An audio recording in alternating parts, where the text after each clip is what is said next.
turned up the intensity on defense. And yeah, like Roman was just saying, the Warriors got sloppy with the ball, turned over the ball a lot, and they just couldn't make free throws.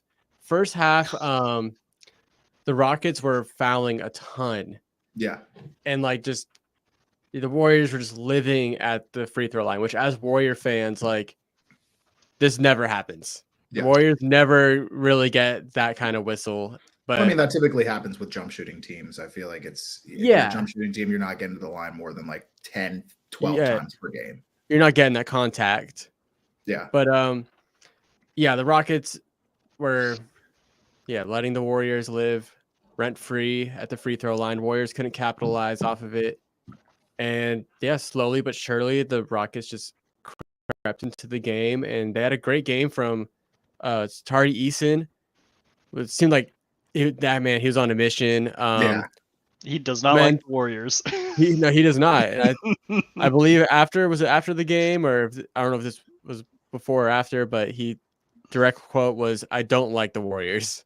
Yeah, I mean, what is it, like 4 years of the Warriors just beating the Rockets consistently?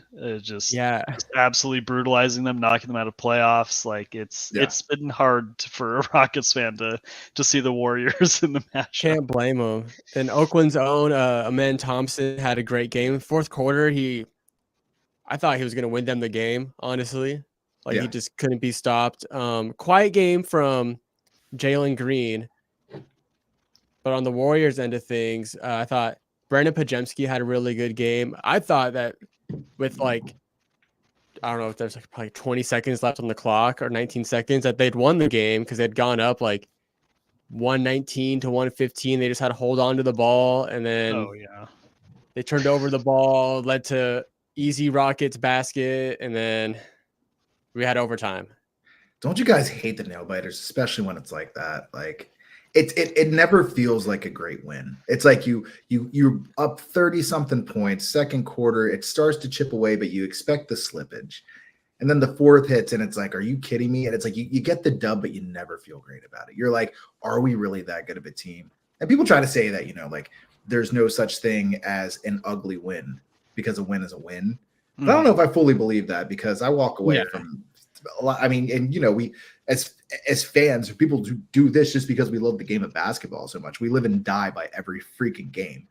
So I believe genuinely in my heart of hearts that there are ugly wins. So the fact that you guys had it up 30 something and it went into overtime, that can't feel the greatest. But no, like they say, I guess a win is a win, right? A win is a win. And I will, to be a bit of an optimist, I'll say the Warriors team last season, they would have lost this game. So to see them have a huge lead, squander that lead, and then still find a way to win that game, I'm like, all right, thank you. Thanks for... You're doing it without Steph, right? No Steph, no D'Anthony Melton. Steph is questionable for tomorrow's game as well against the Wizards. Okay, so then I would say that even though it was a sloppy game and you were up 30, the fact that you didn't have Steph and you still had that kind of success, you got to feel a little bit good about that. I mean, you don't have the person who's spacing out the floor for the rest of the defense. You know what I mean? You got to feel good about that one. Yeah, I mean, it's always nice to be able to know that the Warriors can win a game without Steph, because he's been carrying the offensive burden for so many years. Yeah. But I think this game, specifically what happened in the second half, the fact that we don't have enough ball handling guards on this roster right now was made very evident. And I don't want to say the Rockets were a bad team, that we should have just wiped them out immediately, but they are a good team. They have talented players, and that's why they came back. Oh yeah. But when Pods isn't on the floor for them, trying to run the point, I mean, it's kind of a crapshoot at which guard is going to be able to take it up. Or it's like, hey, Kyle Anderson, back out there. It's ball handling by committee, and Pods did foul out beginning of overtime. Yeah, and then Draymond also fouled out, I believe, with seconds left in the fourth.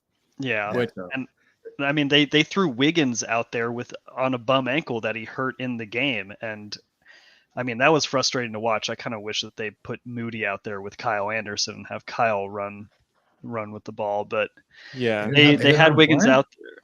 What's that? They didn't have Moody playing like that? Not in the overtime. They didn't put him out there. They put injured Andrew Wiggins and Kyle Anderson with Looney, who played incredibly well in overtime. But I will say Wiggins had some great defensive stops in overtime, and Jonathan Kuminga just he had a great game. Jonathan Kuminga. He's very up and down. Seems very up and down. I feel like a lot of times when I watch Kuminga play, when I do turn into the Warriors games, it's like he's playing at an unbelievable level, or he looks like he doesn't know how to play basketball at all. I mean, yeah, he's still really young. He has a lot of development to still go through because he's like 21, 22 maybe. Yeah, like 22 at the oldest. Yeah. Oh yeah, if he's just a kid then. Oh yeah, man, you guys are good with him for a while. Yeah, but it's just getting that contract extension kind of figured out is the major issue through the season. But I mean, quickly back to the free throws that this game gave the Warriors. 50 free throw attempts. I can't remember the last time that the Warriors had 50. That's 5-0 that's free throw attempts. I mean, even with overtime, that's crazy. I didn't know. That's wow. Oh, it was ridiculous. They missed 18 of those 50 free throw attempts. And like, so that's 30. They missed 18. Yes. They made 32 of 50. Yeah, 32 points strictly off free throws. It's fucking nuts. Oh yeah, it's unbelievable. Like a whole quarter's worth of points. Yeah, actually. And I mean, I will say that was a lot of Kuminga and Wiggins getting to the free throw line, driving and pressuring that kind of younger defense that the Rockets have. But I'm so confused with Steve Kerr and these damn rotations. I can't keep up. I think I gave up on trying to keep up. I just kind of watched the game and see what he does. You know what I mean? Well, it must be entertaining for you guys because it feels like you probably get like a new starting five every 2 to 3 games, and you're getting to witness people that you didn't think were going to play actually get significant role player minutes. Right. So it sounds like you've got like a very successful Darvin Ham on your team. Yeah. I feel like Kerr is just doing this to incite chaos with the other like coaching staff on the other team to be like, who are we gonna play? I don't know. You figure it out. Right. Like we can reference like the Lindy Waters game, like the Pelicans game 1. Like nobody saw Lindy Waters playing like major minutes and just getting major buckets. And now he's like in the rotation. Especially with Steph being absent and D'Anthony Melton being absent, like they need people to step up. But like he stepped up to the plate. Yeah, I mean it's always going to be next man up. But it seems like you guys, as the team of King of the Guards, you got one man down and you got like another B+ rated player to come in and just drop 19 on your effing head. So that's absolutely crazy. But I'm still confused because Steve Kerr, man, one moment he's praising Jonathan Kuminga. Now you can't even get a contract extension for him. And then it seems like we're supposed to be doing more Moody minutes. And instead it's Lindy Waters dropping. It's all over the place. I couldn't keep up if I was you. Yeah. That's why I thought I'd just do the Lakers stuff. Yeah. Moses Moody played 17 minutes last night, but he had a good game. Like he shot he was 3 for 5 from the field. Okay. And it was a +8, couple assists in there, but he didn't play major minutes. It was a lot of Draymond, Wiggins, Podziemski, Kuminga, and Buddy Hield. Which Draymond, I gotta give Draymond his flowers. This season he's been totally like locked in, like. And this is this version of Draymond is the version that this team needs so badly. Yeah. Oh yeah. Well then, I mean, then you guys seem like you're on the right track, and for as much as we sit here and joke about Kerr throwing out these crazy lineups and us not exactly knowing what the Warriors are going to be doing rotational wise, and every night's a different experience. You guys are sitting atop the Western Conference. So you can't be mad at it. You just got to roll the dice until the dice just say no. Yeah, pretty much. Absolutely. I think this first like real road trip is going to be a big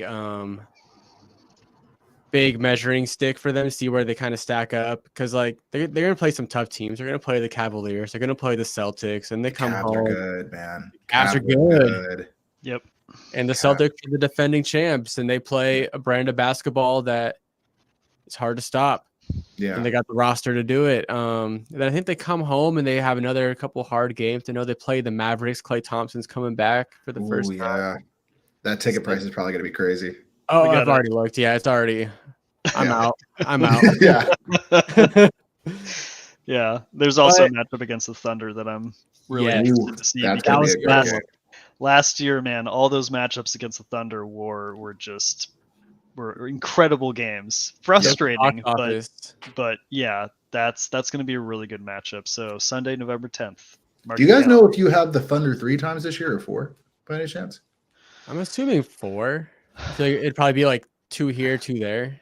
Yeah, and then also I don't know what the play-in tournament groups are, because there's that whole thing that we have to experience. So yeah, I don't know. I'm a fan of the play-in tournament, but I'm specifically you're the defending champs. Yeah, watch out, enjoy it. and everybody hates us because we put up a banner, but like, dude, that's pretty funny. Yeah. You have to understand, anybody that won the damn championship or in-season tournament, whatever you want to call it, they're gonna hang a banner. Of course, it just so happened to be the Lakers, and so everyone's like, "Oh, is that your 17th and a half banner?" Like, I think it's funny because it's the first one, and then in like 10 years, when like teams have like, you know, there's been more champions, and maybe there's like been a dynasty, like maybe the Lakers become the first in-season tournament dynasty. That's gonna be, bro. That's so crazy. Do you think it could ever turn into that? It's like, it's hard to fathom. I think it easily could. It's like, yo, like we want to win the Larry O'Brien, but like that in-season tournament trophy. We're not thinking about June. We're thinking of November. Yeah, we're thinking November. We're thinking about that trip to Vegas, baby. We're rolling the dice, bro. All the advertisements and commercials that they have for it too, of like them being in Vegas, and it's like trying to steal the. It's so overkill. Oh yeah, it's so ridiculous. It's entertaining. Don't get me wrong, but like, I don't know. Maybe it's just the new thing, and I got to get used to it. Yeah, same. Does this officially put us in Unk mode? Like, are we Unk? I think we've been in Unk mode. Yeah. It's tough. This is tough. I mean, we all watched LeBron's like entire career. We're Unk. Yeah. I mean, supposedly next year's the last year. 23 years for number 23. They've been saying that. They've been saying that since like LeBron was in Cleveland the second time. Yeah. That's fair. Yeah, we'll see. I remember when everyone was like, yeah, LeBron's, in his 30s, like he's finally like past peak. And then here we are 9 years later. I don't think so. That's insane. And like just watching him in the Olympics over the summer, it's like this guy looks so good. Ridiculous. Well, speaking of Lakers stuff, man. Yay. Woo! Let's go. So I haven't been on here probably in a week or so. It's been a crazy week. The Dodgers won, and I got a little blurry, and that was the reason I haven't been on here in a while. So I actually tried to hop in that night when if you guys saw, like I popped up for like a quick second where it's like Lakers big. So that was the game we played Cleveland. Yeah. Yeah. Do you want to talk about that game or no?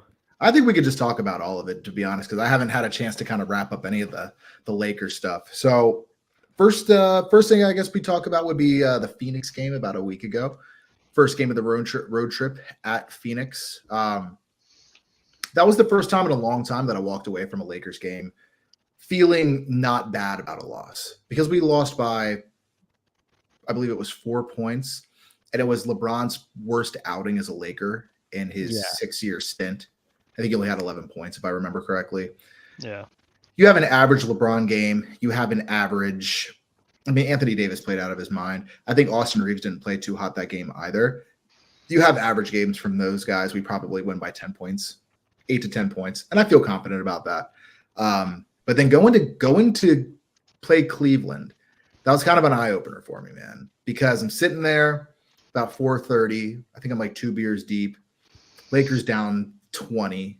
And I'm like, a 20-point deficit now in the NBA isn't too bad. Yeah. You know what I mean? Like, it's nothing. Yeah, it's like it's nothing. 31 point. Nothing. Yeah, exactly. I'm just, what's funny?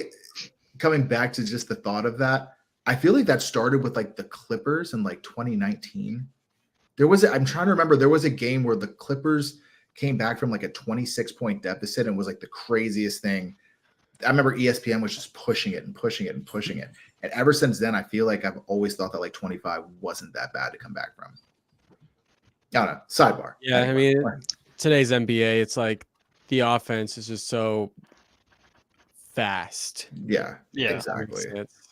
But yeah, no, I'm sitting there watching the Laker game, and it was the first time this season, small sample size, that it was blatantly apparent that we just were undersized as far as our backcourt, because you can't really consider LeBron a part of your backcourt because LeBron is running the offense and he's on the wing.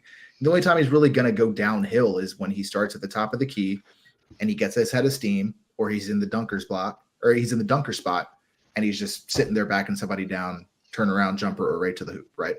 So even with Jackson Hayes in there, and yes, we will get to Jackson Hayes here shortly. Even with Jackson Hayes in there, Evan Mobley and Jared Allen are a great backcourt, man. I'm sorry, a great front court. And it's tough. They're lanky. It's like the new big man.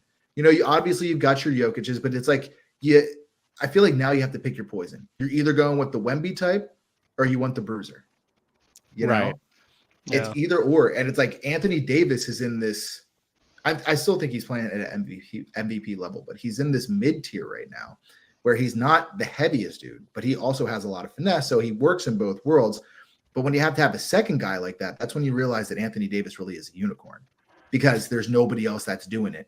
And so it's like, do we want somebody like a Jackson Hayes build, or do we want to go with somebody like a Yusuf Nurkic build? We're still trying to figure that out. But it was just blatantly obvious, even with Jackson Hayes in there, and we don't have, shout out C. Wood right now, and Koloko is now off of the clearance panel to play, so he can get in. He can get time now, but it's just we don't have anybody that could really match up like that. So that was a little tough. So we lost 2 in a row, and they had the sentiment that they didn't want to lose 2 in a row. It's really hard to do in today's NBA, but that was kind of our 2020 thing when we won the bubble chip, if you will. That we never wanted to lose 2 in a row. It's really hard to do, but we came back, we bounced back against Toronto. But kind of like you guys, we were out to a 26-point lead.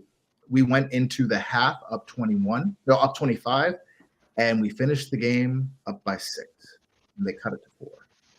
So that wasn't really, really great to watch, and it wasn't an we were talking earlier about like the encouraging loss. Like there was nothing encouraging about that. So hoping that we go into Detroit tomorrow, pick up that win, take care of business, and after that we've got Memphis on Wednesday, and that'll be a good test too, because Ja Morant, Zach Edey, PG Jackson, even though I believe he's injured, and then Jared Jackson Jr. Yeah, Marcus Smart's there too, so it'll be a good game. I like the Lakers in that matchup. I feel like the Lakers have kind of. Is it safe to say that the Lakers have had the Grizzlies' number in recent history? Well, ever since the Dylan Brooks thing. Ever since Poke the Bear. It's so funny. That's what I fell asleep to that last night. They have a mini movie on YouTube about that. And I fell asleep. It was oh man, what a time to be alive. Obviously the second round was a little tougher for you guys to watch, but that first round, fucking magic, man. Oh, it was so good. Especially, it was just so fitting that the Lakers won by 40, and Dylan Brooks said, "I don't respect anybody until they put 40 on my head." Yeah. And literally not even 2 weeks later, the Grizzlies said, broke by Shams, that the Grizzlies were not bringing Dylan Brooks back. And I quote, under any circumstance. Insane. Yeah.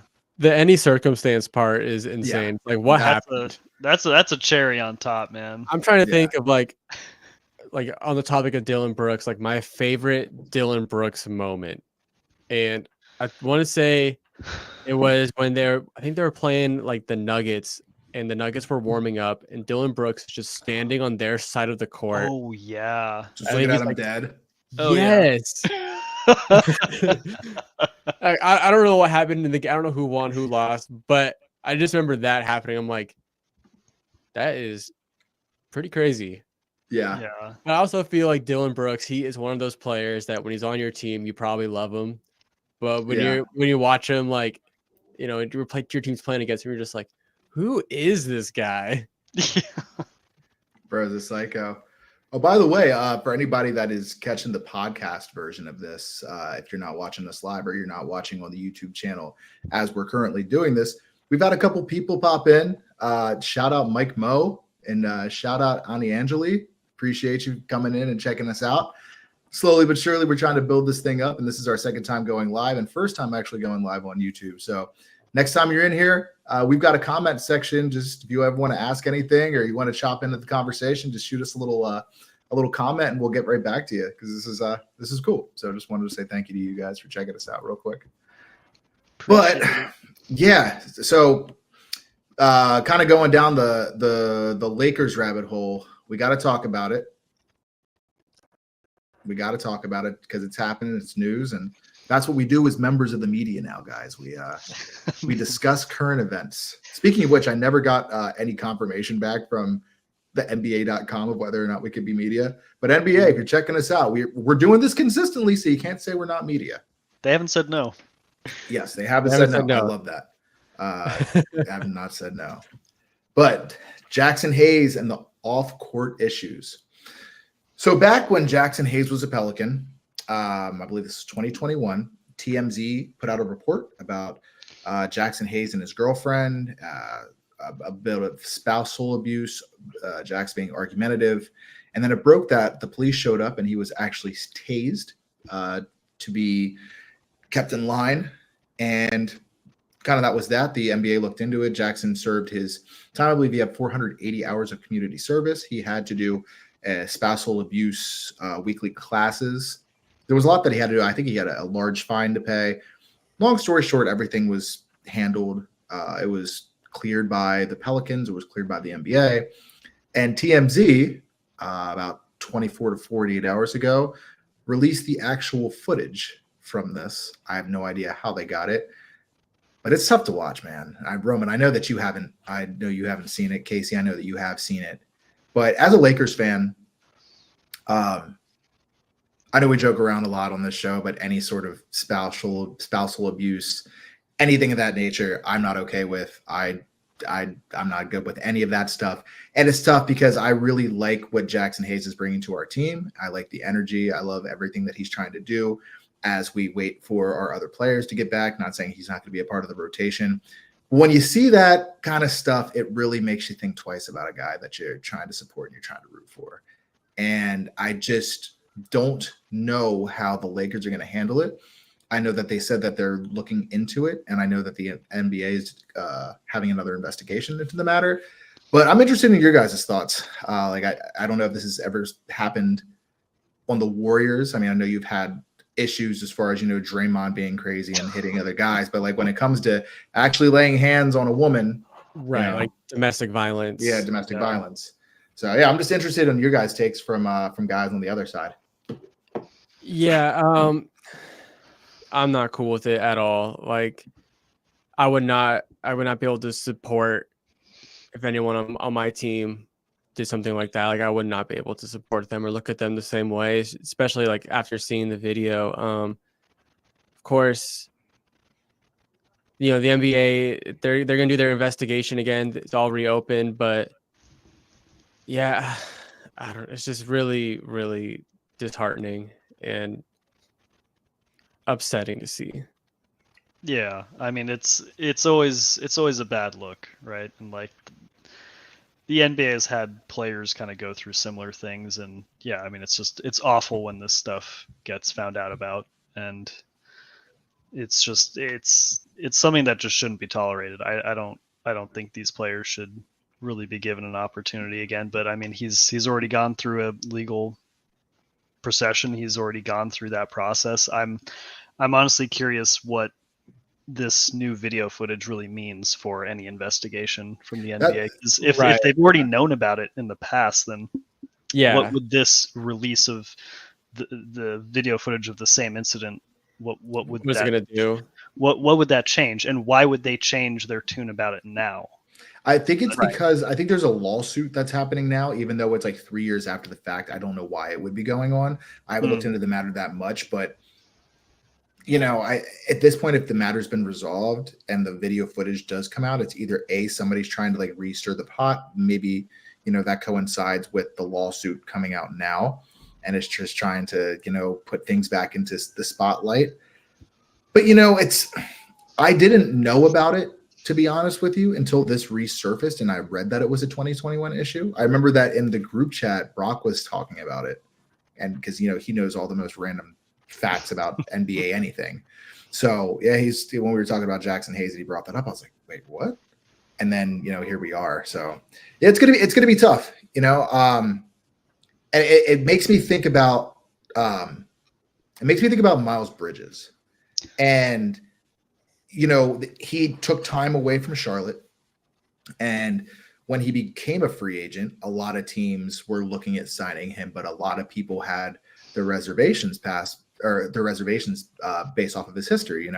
He ended up re-signing with Charlotte because I know that the Lakers were definitely interested in trying to grab him. I mean, he's a hell of a player, but when it comes down to stuff like that, it's tough. So I'm interested in seeing what the Lakers do, and I'm interested in seeing how this like plays out long term for him, because I support what he does for our basketball team, but I can't get behind that. And I hate to feel away now because it's coming up so much later, but it's tricky.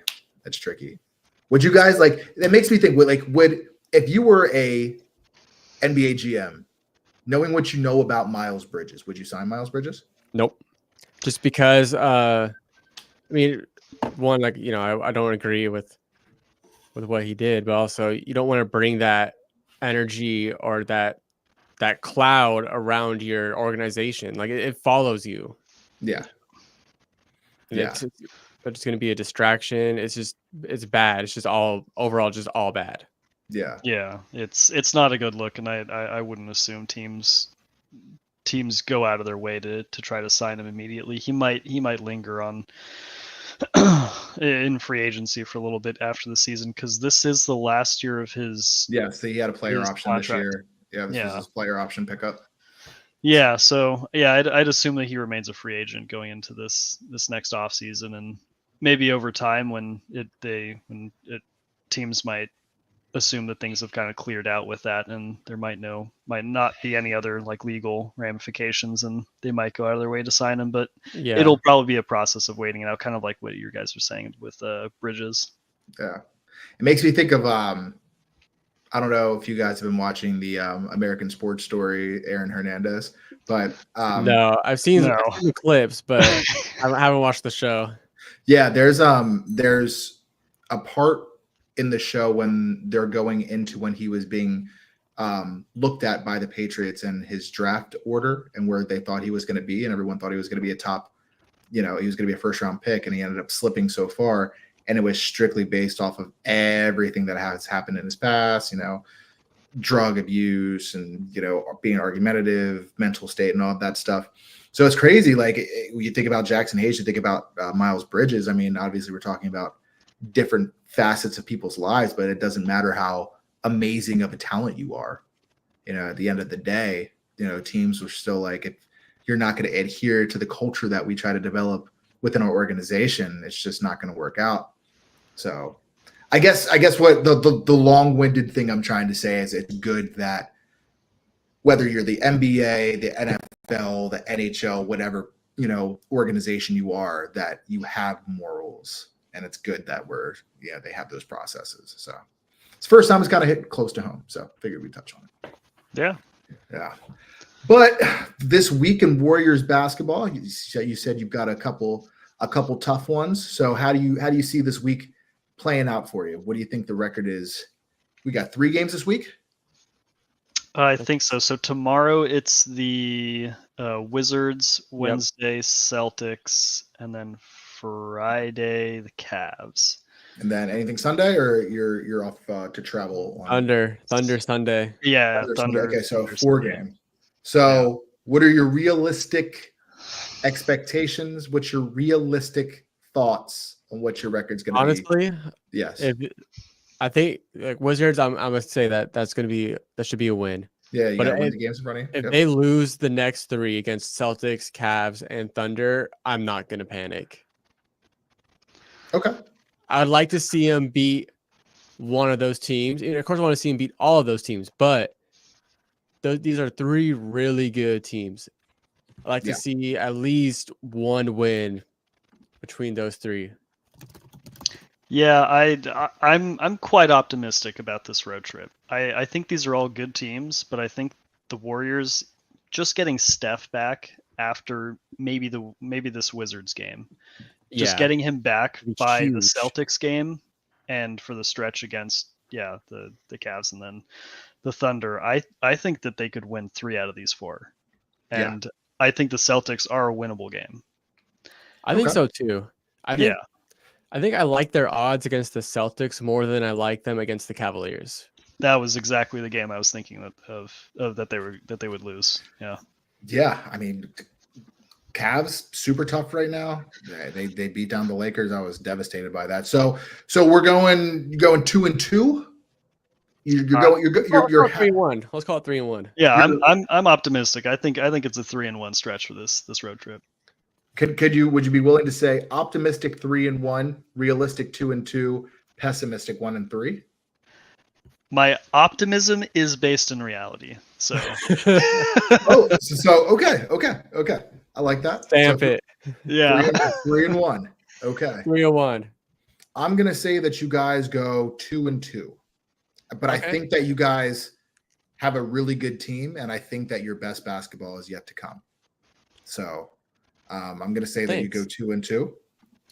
Looking at the Lakers schedule, tomorrow we've got Detroit. Wednesday we've got Memphis. Those are both on the road. Then Friday we have Philadelphia, and Sunday we have Toronto again. I'm going to say we win against Detroit as a bounce back game of how we played against Toronto. And you gotta win those games in front of you. Realistically, they are not a good team. They're rebuilding, so we should get that. Wednesday at Memphis, I think that is going to be a tough one, but I think we get that win as well, and I think we go 3-2 on our road trip. I know that is a goal for the Lakers. Coming back home against Philadelphia, no Joel Embiid, I don't believe. Also, no Paul George, from what I understand. I'm going to say if Paul George and Joel Embiid are available for that game, it's tough. And then I think we get let's hold that one off. And then Sunday we played Toronto again. I think we're winning that. So I'm going to say I think you guys could win. Like looking at your guys' schedule, I see a lot of wins. Next 4 games.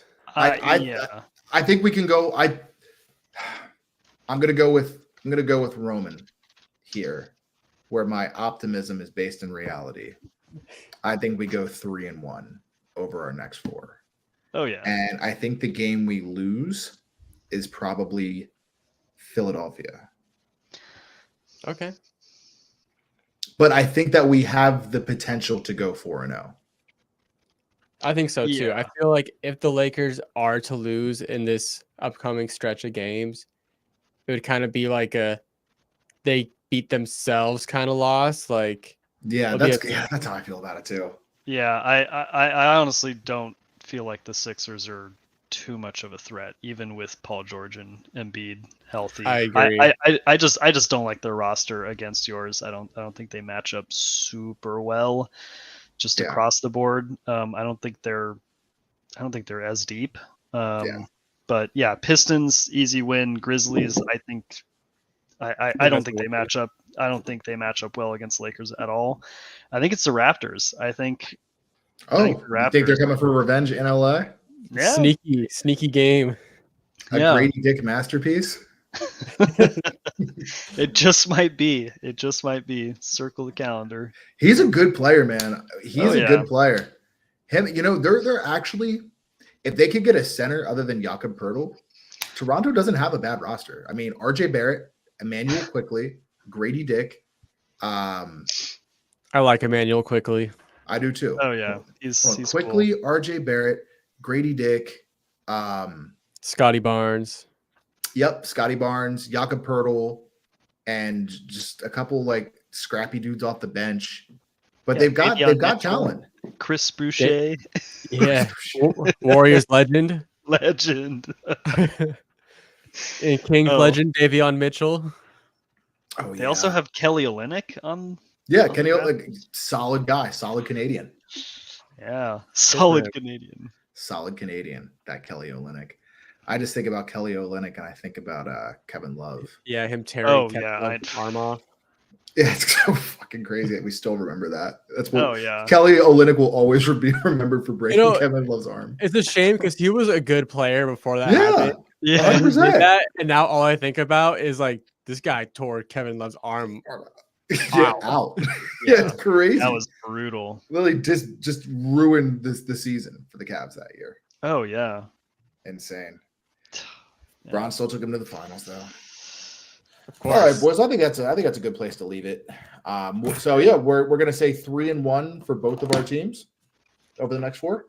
Yeah. Yes, we are. Oh yeah. All Confident. right. Well, we will come back to this Sunday. We'll make a little segment like Sundays. When we do the wrap up of the week, we'll see how we did. The 3-1. We'll come back to this and see how we did. But anybody that tuned in live tonight, thank you guys so much for being a part of the most recent episode of the Bay LA podcast, your home for everything Lakers, Warriors, and news from around the association. I'm Austin here with Roman and Casey. And until next time, guys, we'll see you and have a good rest of your week. Go Lakers, go Warriors. Go Dubs. Let's go.